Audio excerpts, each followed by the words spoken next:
ලෝකේ වටායන චාරිකාවේ පළමු නැවතුමට බව සාදරයෙන් පිළිගන්නවා. ඔබ කවදා හරි අහලා තියෙනවද?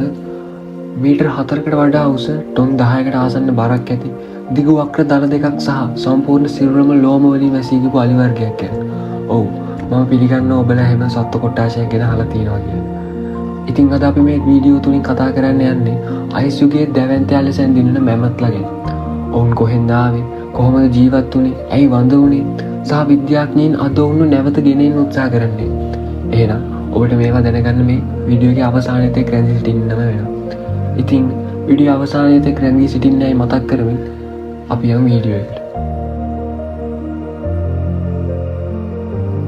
අපි මුලින්ම බලමු මේ මැමත්ලා කියන්නේ කවුද කියලා. මැමත්ලා කියන්නේ අද සිටින අලින්ගේ ඥාතීන් වගේ සත්ත්ව කොට්ටාසයක්. මොවුන්ගේ විද්‍යාත්මක කුලය තමයි මැමතස් ලෙස හඳුන්වන්නේ. මැමත්ලා මුලින්ම බිහි වූයේ මීට අවුරුදු මිලියන 5කට පමණ පෙර අප්‍රිකාවේ බව විද්‍යාඥයින් විශ්වාස කරනවා. පසුව ඔවුන් ආසියාවේ, යුරෝපයේ සහ උතුරු ඇමරිකාව දක්වා ව්‍යාප්ත වෙලා තියෙනවා. දැන් අපි බලමු ඔවුන්ගේ පෙනුම මොනවද කියලා. ඔවුන්ට තිබුණා දිගු ඝන ලොම්, සීතලට නොරොත්තු දෙන මේද ස්තරයක් සහ දිගු වක්‍ර දල, කුඩා කන්, කෙටි වලිගයක්. මෙම ලක්ෂණ නිසා අයිස් යුගයේ අධික සීතලට ඔවුන්ට හොඳින් නොරොත්තු දීමට හැකියාව තිබුණා. එහිදී සමහරක් වූලි මැමත්ලාගේ ලොම් සෙන්ටිමීටර් 90කට වඩා දිගින් වැඩි බව විද්‍යාඥයින් පවසනවා. දැන් අපි බලමු අයිස් යුගය ගැන. මැමත්ලා ගැන කතා කරනවා නම් අනිවාර්යෙන් අයිස් යුගය ගැන දැනගෙන ඉන්නම ඕන. අයිස් යුගයේ පෘථිවි විශාල කොටසක් අයිස් තට්ටු වලින් වැසී තිබුණා. උෂ්ණත්වය අදට වඩා බෙහෙවින්ම අඩුයි. ඒ නිසා බොහෝ සතුන්ට විශේෂ අනුවර්තන තිබුණා. මැමත්ලා කියන්නේ මේ පරිසරයට හොඳින් ගැලපුණු සතුන් අතරින් එක්කෙනෙක්. දැන් අපි බලමු උන් ජීවත් වූ ආකාරය පිළිබඳව. මැමත්ලා කියන්නේ ගොඩක් රංචු වශයෙන් ජීවත් වුණු සත්ත්ව කොට්ටාශයක්. අද අලි මෙන්ම ගැහැණු සතුන් සහ පැටවුන් කණ්ඩායම් වශයෙන් ගමන් කරනවා. රංචුවේ නායකත්වය බොහෝ විට වැඩිහිටි ගැහැණු සතෙකු විසින් තමයි දරලා තියෙන්නේ. ඔවුන් දිනකට පැය ගණනාවක් ආහාර සොයමින් ගත කරනවා. දැන් බලමු ඔවුන් ආහාරයට ගත්තේ මොනවද කියලා. මැමත්ලා කියන්නේ ශාක භක්ෂකයන්. ඔවුන් ආහාරයට ගත්තේ තනකොළ, කොළ, කුඩා පඳුරු, ශාක මුල්.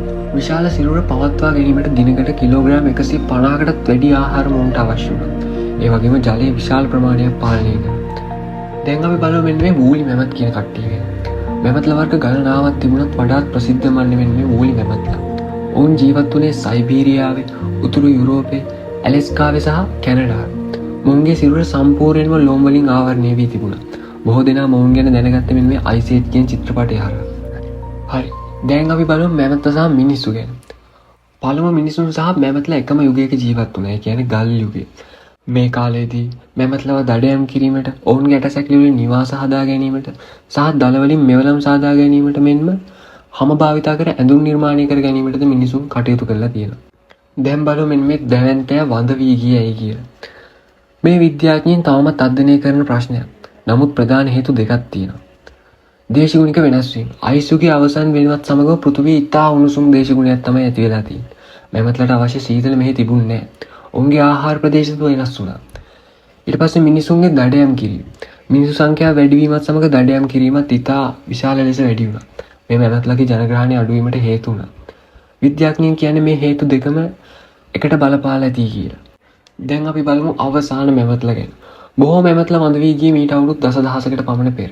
නමුත් කුඩා දූපත්වල ජීවත් වූ සමහර මැමත්ලා මීට අවුරුදු 4000කට පමණ පෙරතෙක් ජීවත් වූ බව විද්‍යාඥයින් පවසනවා. ඒ පුදුම සහගත කරුණ. ඒ කාලේ ඊජිප්තුවේ පිරමීඩ පවා ඉදිවෙමින් තිබුණා. දැන් ඔබට නැගෙන ප්‍රශ්නේ තමයි අදටත් මැමත්ලා හමු වෙනවද කියන එක. ජීවමාන මැමත්ලා නැහැ. නමුත් සයිබීරියාවේ අයිස් තුනේ ශීතකල මැමත්ලාගේ සිරුරු හමු වෙලා තියෙනවා. සමහරක් ඒවායේ ලෝම්, සම, මස්, රුධිර කොටස් පවා හොඳින් ආරක්ෂා වෙලා තිබිලා. මේ නිසා විද්‍යාඥයින්ට මොවුන් ගැන බොහෝ දේ ඉගෙන ගැනීමට හැකි වෙලා තියෙනවා. මේත් සමගම මැමත්ලාව නැවතත් ගෙනෙන්න පුළුවන්. අද සමහර විද්‍යාඥයින් DNA තාක්ෂණය භාවිතා කර මැමත්ලා නැවත බිහි කිරීම ගැන පරීක්ෂණ කරනවා. ඔවුන් මැමත්ලාගේ DNA සහ ආසියානු වලින්ගේ DNA එකතු කර මැමත්ලාගේ කෙලිෆන් නිර්මාණය කිරීමට උත්සාහ කරනවා. නමුත් මෙය තවමත් සම්පූර්ණයෙන්ම සාර්ථක වී නැහැ. ඉතින් අයිස් යුගයේ දැවැන්තයා වූ මැමත් පෘථිවි ඉතිහාසයේ අద్භූතම සතුන් අතරින් එක්කෙනෙක්. ඔවුන්ගේ විශාලත්වය, ජීවන රටාව සහ අභිරහස් වඳවීම අදටත් විද්‍යාඥයින්ගේ අවධානය දිනාගෙන තිබෙනවා. අනාගතයේදී මැමත්ලා නැවත ලෝකයට පැමිණේවිද? ඒක නම් කාලයම වවණක් කියාවි. එහෙනම් තවත් චාරිකාවෙන් හමුවීමට බලාපොරොත්තු වෙන අදට මම ඔබෙන් සමුගන්නවා. සුබ දවසක්.